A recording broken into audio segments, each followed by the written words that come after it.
Hello, my name is Kevin and welcome to the Love Decanters channel. So, at the end of last week I went to Gdad's Collectibles, which is just north of Milton Keynes, and in fact actually it was the second time I'd been there, because I went a couple of weeks beforehand. I'd never been before. I wanted to see what it was like, whether it was worth doing a film, because it's called Gdad's Collectibles. I had no idea what it was going to be like, and yeah, it's a good place, and it's more of a vintage retro place with lots of collectibles, you know, coins and stuff like that.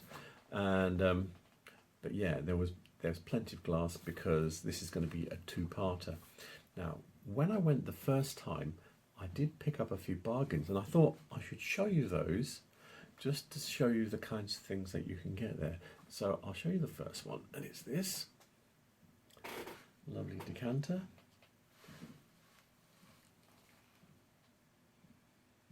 Yeah, so a lovely cut pattern on there. This is a Stuart crystal decanter.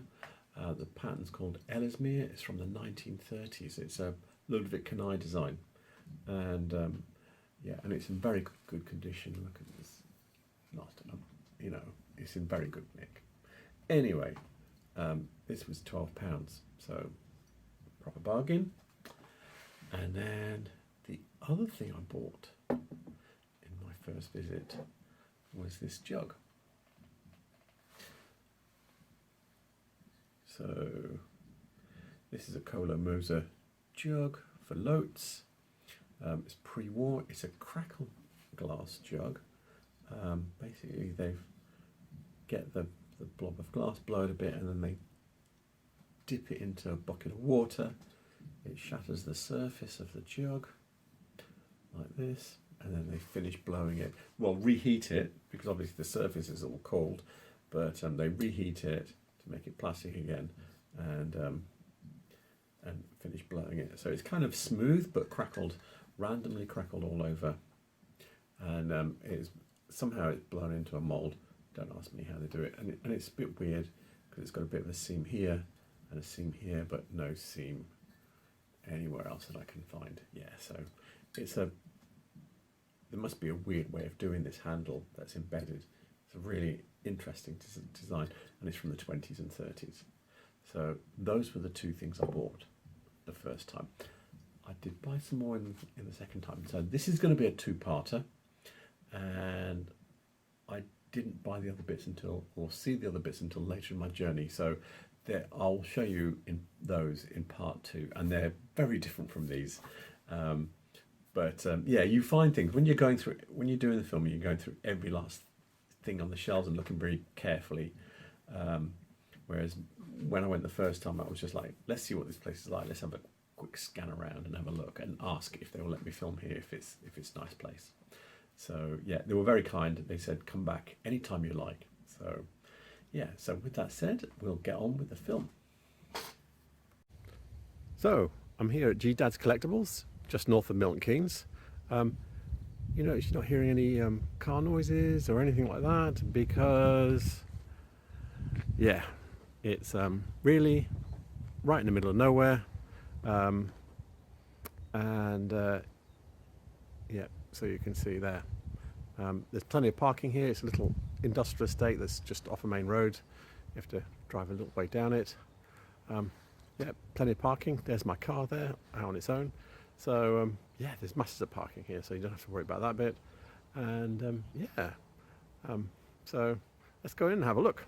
So this is what it's like here. Yeah, it goes down there a bit, go upstairs.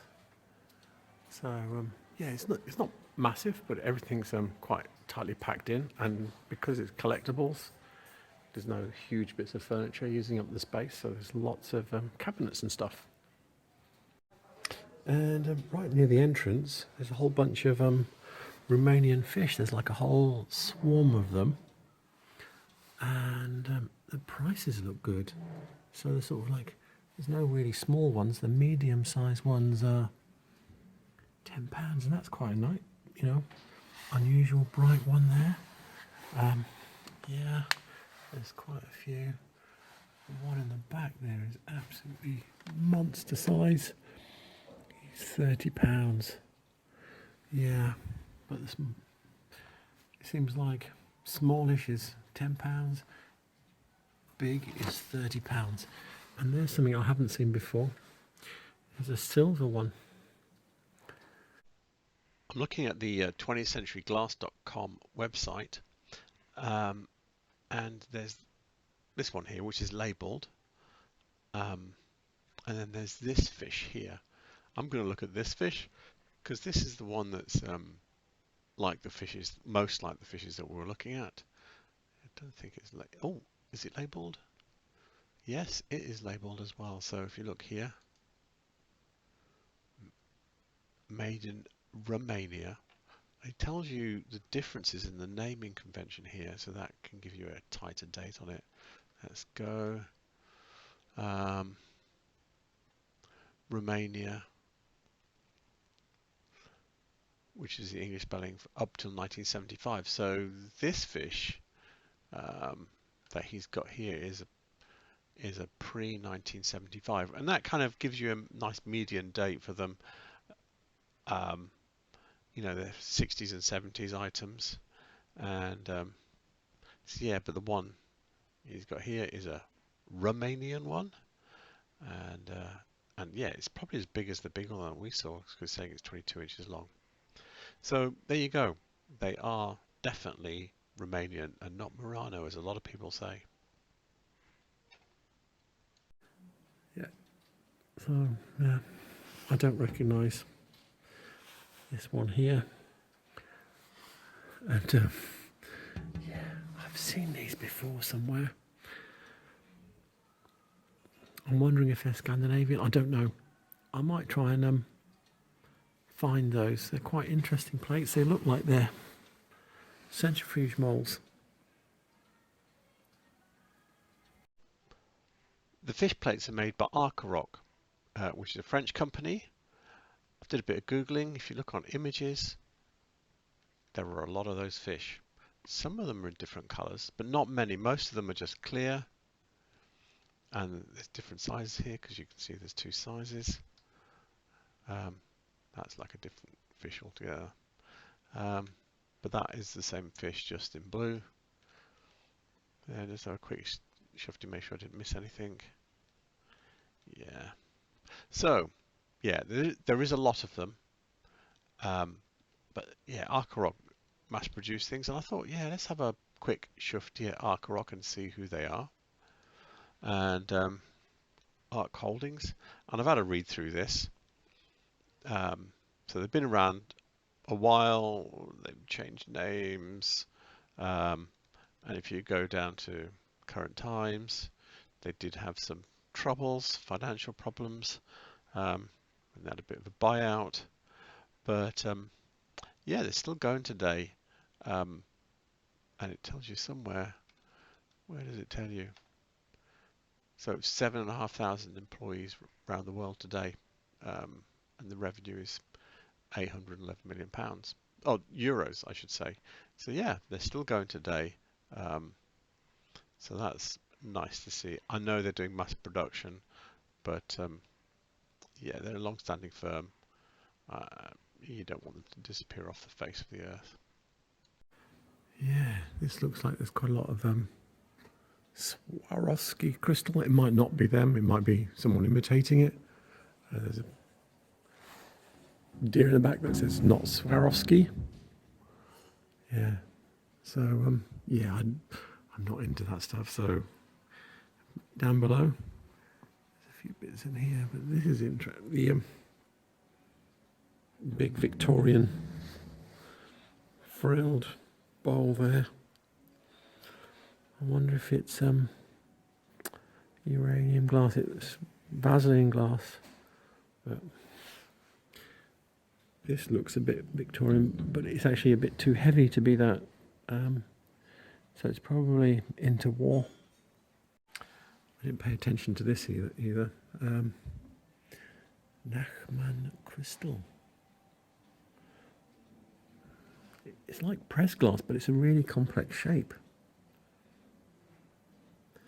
So I wonder how many parts are in that. to make it like that. But anyway, yeah, I might look that up. Nachman crystal. So I've been trying to find out about this candelabra. I can't find out when it was made or when it was stopped being made. Well, I have found Nachman crystal is still going. This is their website, but there are no candelabra on their website at all. I did see that someone else had a slightly different candelabra, went out of production in 2010, and I'm wondering if that's when these ones went out of production. There's literally no candelabra in here at all. So yeah, and Nachman, it's from Bavaria. Yeah, it sounds very German, and they've been going since 1834, and it's all lead crystal. Yeah, and it doesn't really tell you much about them. But anyway, they're still going today, and still making fine glass. So yeah, and I think they're actually, it says, I think they're making it themselves, especially as they're complying with European ISO standards. So anyway, there we go. So this has got a few interesting things in here because they've labelled them. This bird here, it says Arte Murano. I've had a lean over it. It says made in Italy, and then it says Labazzarone or whatever, which is about 20 miles down the road from Venice. So it's actually not Murano. So I've highlighted labels like this before, which say Murano, and they also say something else as well. So it says Arte Murano Lavorazioni. So it's saying the art of Murano, and I've got this map on here. This is Venice. This is Murano. Okay. And this is Lavorazioni. So it's saying it's the art of Venice, but it's actually from Lavorazioni. And so yeah, it's 20 miles away. And I've seen other more obscure labels and all sorts of wording. But yeah, you need to look at the labels that say Murano very carefully to see what else they're saying. If it just says Murano made in Italy, you're fine. If it says made in Murano, etc., etc. But if it says something like Arte Murano Lavorazioni, then that is not made in Venice. And some of them, as I said, some of them have got different wording. So, but the Murano bit will be quite big. It's the other bits that you need to pay attention to. So I just thought I would highlight that to you. Yeah, I don't know if this big green jug, a bit over there, looks like it's probably Chinese art glass. Yeah, I don't know. Has it got, what's it say on the label? Just says decorative, so I don't know what that is either. This is probably Caithness. Let's turn it round. Yeah, it's got Caithness on it. The etching is quite delicate. But I've seen this before. What's he got? This Romeo and Juliet. I've seen a bigger version of this. What's he got written? Caithness. Oh yeah, it's got the label as well. Yeah, I've seen that. Where did I see it? I think it's quite cool. But yeah, I saw it in Vintage Guru. That's it. This has got a label as well. Liskeard. So this is Scottish.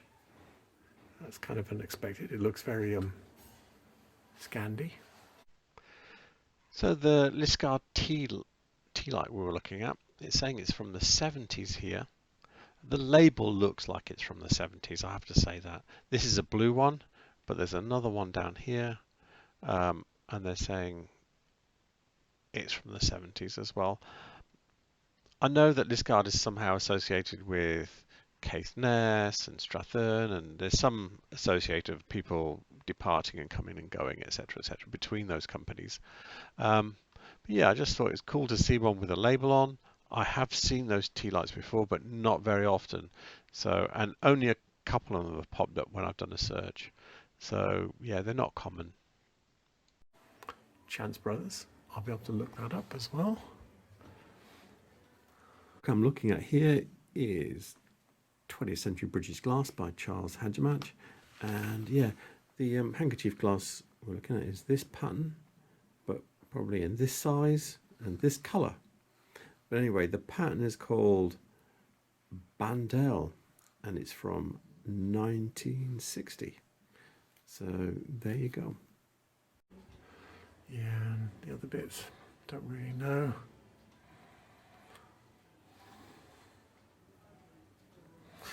Look down a bit. I've seen this bowl before. I think I might have even owned a bigger version of this tiny little bowl here. I might be able to find that in my books. I've never seen it that small. So I couldn't find it in the books, so I thought something in my brain was telling me it was Davidson. So I typed in Davidson Comport, and yeah, I found a whole new website that I've not seen before, called cloudglass.com. Cloudglass relates to one of Davidson's patterns. So, and here it is. This is it. This is a bigger one. It says it comes in 2 sizes. I've only ever seen this big one, not that little tiny little comport that we saw there. And they've dated it mid 1880s, and they've even given it a pattern number 120. So yeah, I'll definitely put in a link in this. This one's going to go my favourites as a new place to come and look. I don't recognise this, but it's quite nice. You can see it's got polished pontil on it, so that's a hand-blown piece. And yeah, I don't recognise that either. The chicken in the back there, that looks very Murano. Yeah, he says it's Murano. It looks very Murano, so I'm not going to dispute them. I'm not sure this is Murano though. This tall stripy bars, I think that might be, I might be wrong, but he's got Florence Murano. I'll look that up, but I think it might be Romanian. So I decided to look up Murano Florence vase. Yeah, and I can't find a colour match. And a lot of these Florence vases that have that cascading pattern, like this one, this one, this one, are actually multiple colours. This one, not just two-tone. See, this one, it's got red, and then there's black, and then there's grey. This one's got multiple colours. So, and none of them are a colour match where it's just purple and white. Yeah. So, and this is where I was saying I think it's Romanian. So let me show you something else. So if I pop into here, here's another vase. It doesn't look, shape-wise, it's very similar, and it's got this same pattern across. This is a Romanian vase, okay? I can't find one same color, white shape, but it's got the same top, okay? And also, the people that were making this vase made the fish too, okay? And if I show you a fish I found here, look at this one here. That is the same color match there. A lot of them are splatter, but then there's these ones which have these stripes on them, which are the same cascading pattern, only sideways because the fish is going sideways. In fact, I've seen with the fish standing up. Look, here's another one. That's just stripes, but it doesn't have those loops. If we go down, I'm sure if I keep going, will I find any more? It doesn't look like it's going to give me any more fish. I have seen others with that same loopy pattern. I'm just going to see. No, it's just becoming less fish-like here. But anyway, yeah. Actually, let me do something. Let's go back to 20th century. Go here. Go here. Yeah, look at this one. The same loopy pattern, although this one's blue, and it's actually got the Romanian label on it. And the same pattern exists in purple because we've seen it on that other one. So yeah, that's why I'm thinking it's a Romanian vase, and it's only because I've just seen so many of the Romanian fish with the loopy patterns and all of this kind of thing, and I've seen the vases with that same pattern as well. So anyway, that's my thoughts. Don't recognise this vase here. Yeah, have to check the stoppers. Yeah, no. No. And what else is here? This little bowl here, I think that's Stozzle. So I'm looking at the wonderful 20th Century Glass website again, and yeah, so they have that plate in amber. This one's got a bit of frosting on, so that's the only minor difference in it. But yeah, it's Stozzle. Stolzel. Anyway, it's got an umlaut in it, so God knows how you pronounce that, but that's what it is. Made at the Hermanova Hut factory in the 1930s. And yeah, here's some more pictures of the plate. I think this is a bigger version, but yeah, it's the same pattern. So that's who made it. I don't recognise that. Oh, look at this. Oh, careful. Stool behind me. Kicking it again. That's a nice one. So that's Dalian Glass Co. Snowflake. Yeah, so that's Chinese from the 70s. What else is here? Langham Glass piece here. Yeah. Oh, and another snowflake piece there. Look at this one here. £9. How much has he got? Let me just reach in here. £15. Yeah. This is especially a bargain. So I'm looking at Mark Hill's blog on these glasses are not from vases, I should say glasses. These vases are not from Murano or even Italy. And yeah, he found one somewhere with a label on, made in China, snowflakes, saying it's from the Dalian Glass Co. And he said it was made from the 1950s until at least the 1980s. And yeah, so if you scroll down, this is what we want to see. The yellow one was like this one. And then, yeah, and the white one was a bit like this one. Not quite, but you get the idea. They always have a clear foot and a broken pontle underneath. So yeah, you can use that to tell. And I think this one is from Taiwan. Yeah, again, it's a vintage piece. Back with 20th Century Glass again. And yeah, so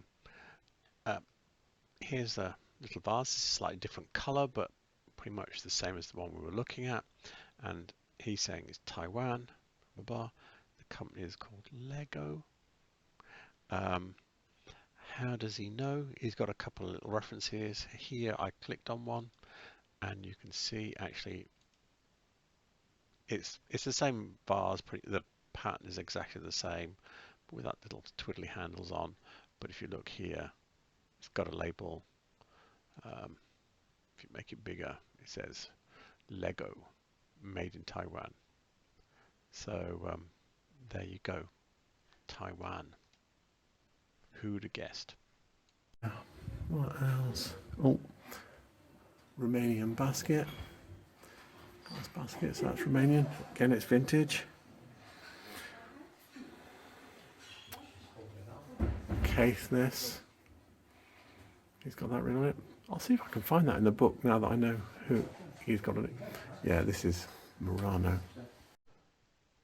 So I see these gondolas from time to time, and I always say, yeah, they're Murano, everything, and I thought, yeah, but put my mouth, or put my money where my mouth is, that's the word I'm looking for, and find one with a label on it. And here's one, and you can see the label there. It says made in Murano, Italy. So, or made in Italy, Murano. I think that's a fairly straightforward label.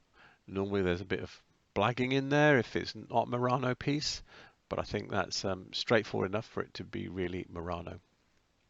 And the other thing I didn't realize before that it says on here, it says it's an ashtray, which now makes perfect sense. I don't even know why. I was just thinking they're gondola souvenirs. But yeah, this little bit here and here, that's to put your cigarettes on. What a... Anyway, yep, so they are actually ashtrays, and I didn't even think of that. So anyway, there you go. Yeah, not my favourite. Murano clown. Got an eye missing. Another vintage piece from Taiwan. Yeah, this is a monster piece. I don't know who that's by. Big though. Might be Chinese. I don't know who the orange one is by either.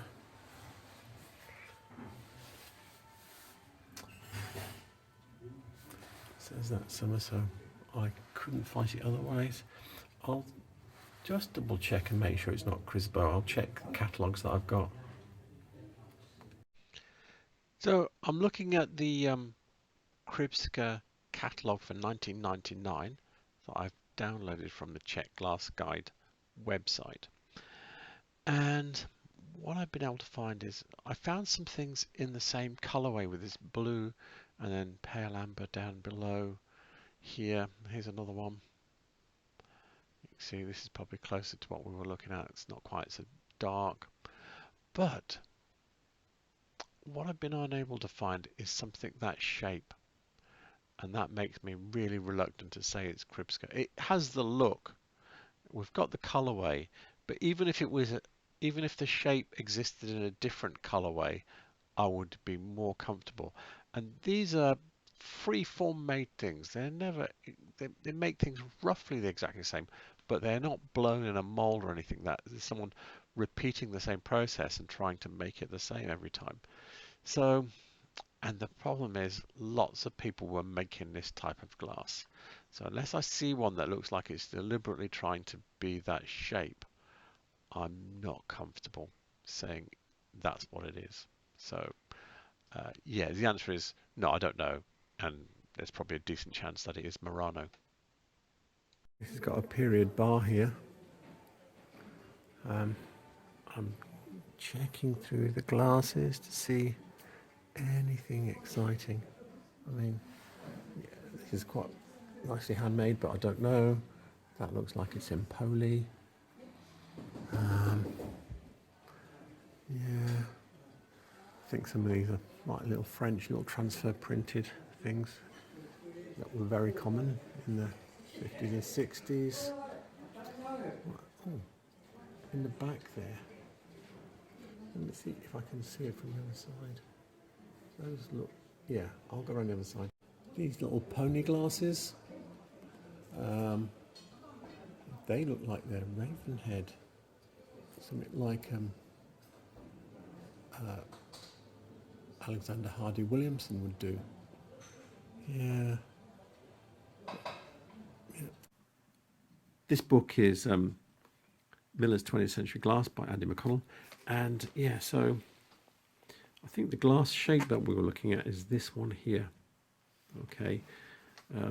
It has that slight curving in, or not curving in, but slant, slightly conical, a bit like this one here, but smaller. And yeah, and what it tells you is that 3 colours were introduced in 1960. So yeah, that only had 1 colour, which implies that it might be a pre-1960 pattern. And also, look at this little miniature. If I can get far away enough of it. Here we go, this little tiny, because see how small it is? Davidson chevron vase from the 1930s. The book I'm looking at here is Miller's 20th Century Glass by Andy McConnell. Yeah, and these are the vases we were looking at. And yeah, that one was a pretty small one. So yeah, it's Davidson, Chevron. I'm telling you who it's designed by. WGAG Fuller Run, 1938. So there you go. And yeah, and it did come in quite a few different colours, and some of them are frosted as well. These are interesting paperweights here. I can tell they're all from the same maker because the central little Fury, all of them, is so tiny. It's a, where's my finger gone? Right in the centre there. It's a thistle, which implies that it's a Scottish maker. Yep, that's definitely one to get my book out for. Yeah, they're quite nicely done.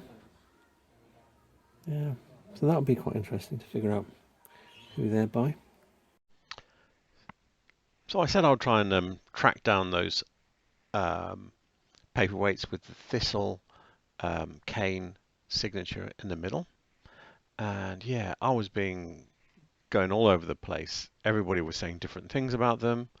However, eBay has been fairly consistent because there was a few names bandied around, Caithness and Strathern and Yazart and just everybody and his brother.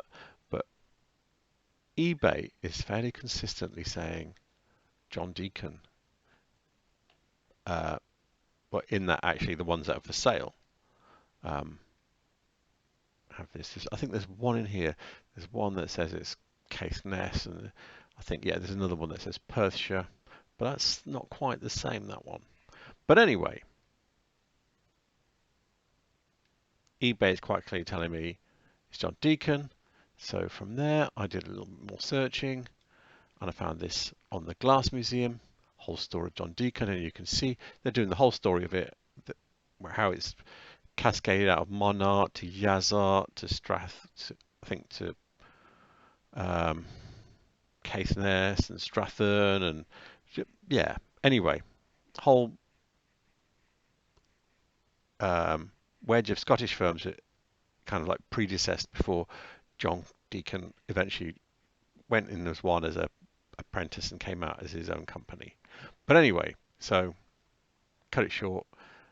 Yeah, in here you can quite clearly see there's your signature cane with the thistle in the middle, and I think they've got a few others. There's another one with the signature thistle. So these guys are telling there's a little perfume bottle with a signature thistle. So, and there's the man himself with his son. And it says click on here if you want to buy it here on eBay, and they're not in eBay. So I was thinking, oh God, they've closed and everything. However, a bit more searching. I think it's this one here. Yes. Looks like they're still going because the date on here is 2021. That's MMXX1. So it looks like their website's up and running. Tells you about them, which kind of goes with what's said in the Glass Museum page. Tells you exactly where to find them. And yeah, and they've got some paperweights for sale. And they're really like a very small company now. Effectively, it's just a family company now. So it's him, his son, and I think even his granddaughter started getting involved from what I've read. So yeah, they're still making paperweights today. You can go to their site and buy them. The paperweights are going to be much more individual because obviously they're just playing around, making different ones all the time, and they look quite good paperweights. They're actually putting a lot of skill into making their paperworks, and you know, a lot of the other ones you see from some of the others are very loose. These are obviously not that kind of paperwork. These are top-notch paperworks.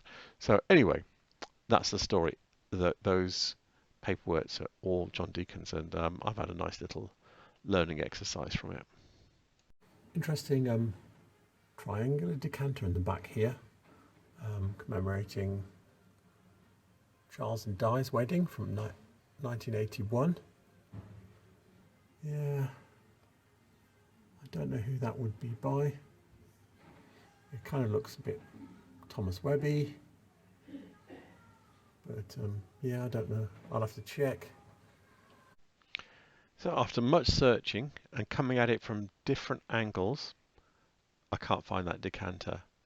So I think that tells me it's rare. That's my excuse. I found a lot of others that I've seen a lot of. Yeah, these ceramic ones, I've even tried to eliminate those by putting the word glass in, and they just keep popping back because they must have churned those out by the bucket load. And all the other ones that I've seen on here are ones I've seen before, but I hadn't seen that one before, and it's not popping up anywhere in these searches. So, yeah, I've even tried looking at triangular decanters and seeing what pops up, see if I could find the shape. And no, triangular decanters are quite rare. I've only got 2 in my collection. There's one that you might, there might be a third one that you might say is triangular, but it's not properly. But anyway, the answer is no. So my excuse is it's very rare indeed. But just in front, yeah, the vase there is not very interesting, I don't think. But this is interesting because look at the repairs on it. Look at this. So look at that. Turn it over. What does it say on it first?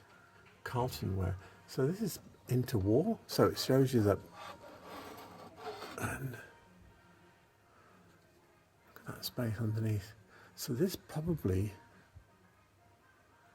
had a little musical box embedded in the bottom of it. Yeah. So I never really intended to be drunk out of. Yeah, look inside. Yeah, look at that. It's a funny shape in the bottom. Probably just for fun. But someone loved it enough to put a lot of effort into making it whole. A few interesting paperweights in here. This, get my finger in, this one's quite nice. The flower looks almost realistic. You have to watch out if it's a real flower, then it's plastic. But no, that is glass, but it looks very realistic. You've got these ones here, not quite so realistic, but more work. Yeah, the rest of them are not quite as, apart from this one here has got a label on it for Langham. So, well, they know it's Langham. But yeah, what else is here?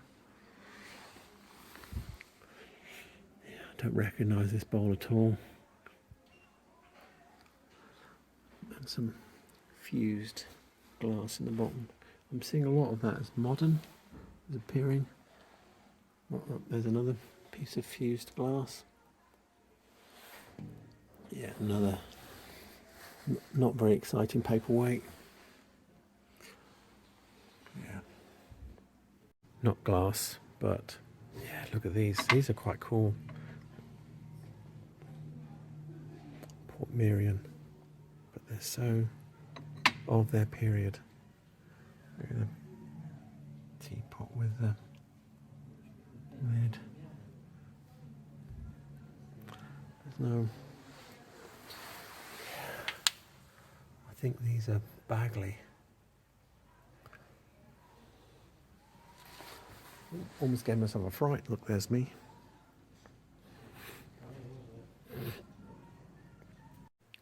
In amongst the stuff, there's a few bits here. Yeah, I don't recognise this. It looks like it's Bagley or somebody, you know, Sowerby maybe. This is quite nice, quite nicely done. Bad colour though. It's not very commercial colour, but it is a really big one. Look at this stonker. What's he got written on it? Paperweight. It's big. Yeah, they're not normally that big. That's quite. I quite like that. Just stylish. you know, with the Milky Way. And yeah, he's got Murano written on that. He's probably right, because it might be the lemming effect. You know, someone writes for Murano, but everybody's writing Murano on these like ashtrays, or he's got candy dish. That's quite a nice one because it's got silver embedded in it. I'm going to look into those a bit more carefully and see if I can find out exactly who's doing them, because they're all made the same way, so I'm presuming they're all by the same people. So I've been banging around a bit to try and pin down that ashtray. I found this one in Pinterest. Unfortunately, it's from eBay. I know there are more pictures, and it says here original label. So they're saying it's Murano. They're saying it's got the original label. I've looked. Oh no, where is it? No, that's not it. Hang on. Oh no, I think if I go back from here, yeah, you can see there's a few others. This is the one we're looking at. See here with this brown background. There's a few other pictures, but I can't see any pictures of the original label, which is a pain. But then there's this one here, this one, that's done differently, this one, and these are all ones which have the blown silver or gold in them. Now, I did also have a look at the Kribska catalogues to see if, one, I couldn't see any ashtrays this shape, and two, none of their glassware has any silver or gold in it. So I'm kind of leaning towards, yeah, these are Murano, just through elimination of nothing else popping up and making itself obvious that it's something else. This is quite stylish down here. It's quite a big bowl, probably about 11 inches across, 12 inches across. Yeah, I wonder if he's got Czechoslovakia. I wonder if it's Stoz or something. I'm going to try and find that. That's quite a nice one. So the bowl is Stolzel from the 1930s. This is the bowl here, but this one's in amber. These are a bit more rounded, a slightly different shape. And if you look down, look, they did vases, sort of like tall vases, shorter vases, and I think these are candlesticks from the same pattern.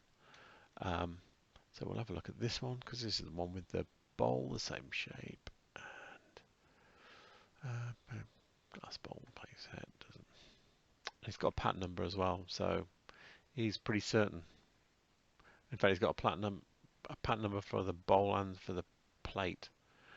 I say 1930s. So there you go. This looks like it's Chance Brothers. Feels like it's Chance Brothers. Oh no. What's this written on the back? Farinard. No, what am I saying? Fragonard. Fragonard. And French writing. Never seen that before. So it's made like Chance Brothers, which is worrying. It's a bit cute. So, yeah, never seen that before. What else is here? That looks like it's Bagley. They did these little cutesy flower things. And what else is here? I've seen this before. It is in one of the catalogues. I can't remember which one it is, so I'm going to find that definitely.